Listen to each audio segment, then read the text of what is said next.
माता पिता की आज्ञा का पालन करने हेतु राम वन में गए। उनके साथ सीता भी गई। भरत को इस बात का पता चलने पर वे अयोध्या के सिंहासन पर नहीं बैठे, अपितु सिंहासन पर राम की खड़ाऊ रखकर उन्होंने सेवक की भांति राजकाज किया। इसलिए कहा है, भाई हो तो भरत जैसा। वन का एक भाग। कुटिया के बाहर राम और सीता बैठे हुए हैं। पास ही धनुष बाण लिए लक्ष्मण खड़े हैं। दृश्य एक। राम ने कहा, भाई लक्ष्मण, जरा देखो तो आवाज कहां से आ रही है। लक्ष्मण ने कहा, प्रभु, सामने से कुछ लोग आते दिखाई दे रहे हैं। राम ने कहा, कौन लोग हैं, जरा ध्यान से देखो।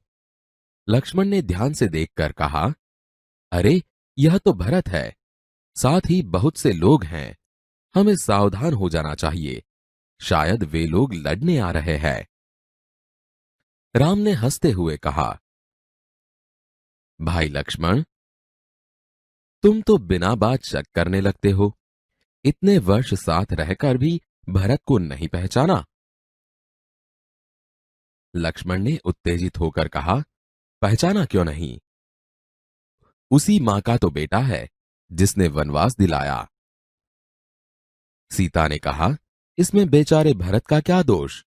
लक्ष्मण ने कहा, लीजिए, सब लोग इधर ही आ रहे हैं। दृश्य दो। भरत दौड़ते हुए कुटिया के निकट आते हैं।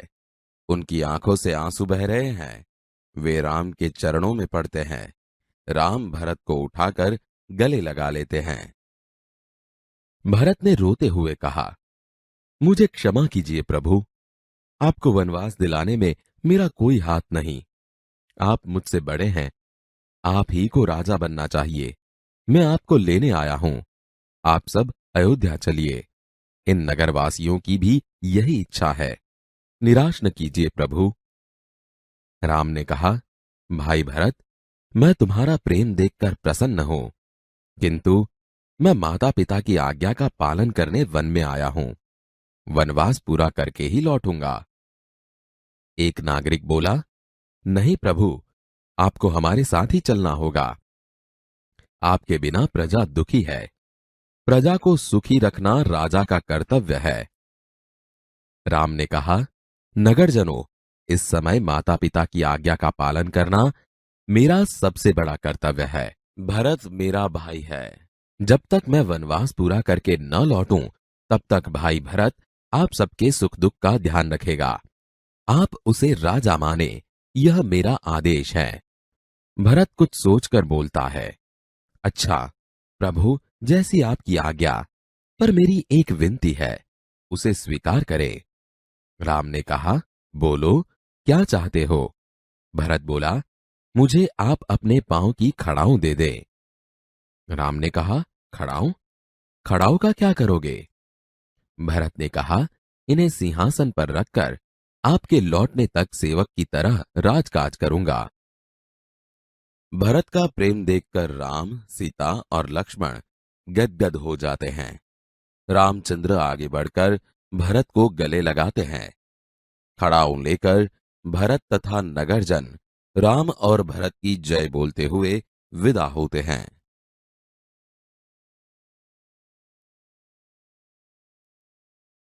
वन का एक भाग। कुटिया के बाहर राम और सीता बैठे हुए हैं। पास ही धनुष बाण लिए लक्ष्मण खड़े हैं। भाई लक्ष्मण, जरा देखो तो आवाज कहां से आ रही है। प्रभु, सामने से कुछ लोग आते दिखाई दे रहे हैं। कौन लोग हैं, जरा ध्यान से देखो। अरे, यह तो भरत है, साथ ही बहुत से लोग हैं। हमें सावधान हो जाना चाहिए, शायद वे लोग लड़ने आ रहे हैं। भाई लक्ष्मण, तुम तो बिना बात शक करने लगते हो।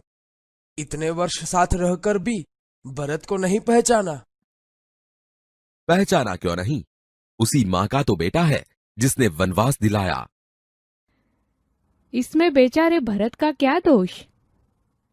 लीजिए, सब लोग इधर ही आ रहे हैं।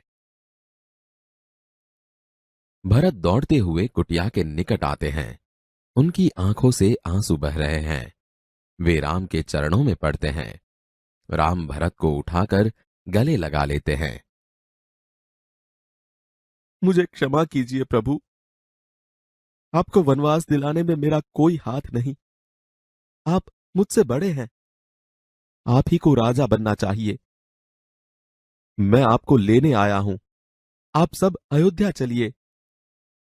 इन नगरवासियों की भी यही इच्छा है, निराश न कीजिए प्रभु। भाई भरत, मैं तुम्हारा प्रेम देखकर प्रसन्न हूं, किंतु मैं माता पिता की आज्ञा का पालन करने वन में आया हूं। वनवास पूरा करके ही लौटूंगा। नहीं प्रभु, आपको हमारे साथ चलना ही होगा। आपके बिना प्रजा दुखी है। प्रजा को सुखी रखना राजा का कर्तव्य है। नगरजनों, इस समय माता पिता की आज्ञा का पालन करना मेरा सबसे बड़ा कर्तव्य है। भरत मेरा भाई है। जब तक मैं वनवास पूरा करके न लौटूं, तब तक भाई भरत आप सबके सुख दुख का ध्यान रखेगा। आप उसे राजा माने, यह मेरा आदेश है। अच्छा प्रभु, जैसी आपकी आज्ञा, पर मेरी एक विनती है, उसे स्वीकार करें। बोलो, क्या चाहते हो? मुझे आप अपने पांव की खड़ाऊ दे दे। खड़ाऊ? खड़ाऊ का क्या करोगे? इन्हें सिंहासन पर रखकर आपके लौटने तक सेवक की तरह राजकाज करूंगा। भरत का प्रेम देखकर राम, सीता और लक्ष्मण गदगद हो जाते हैं। रामचंद्र आगे बढ़कर भरत को गले लगाते हैं। खड़ाऊ लेकर भरत तथा नगरजन राम और भरत की जय बोलते हुए विदा होते हैं।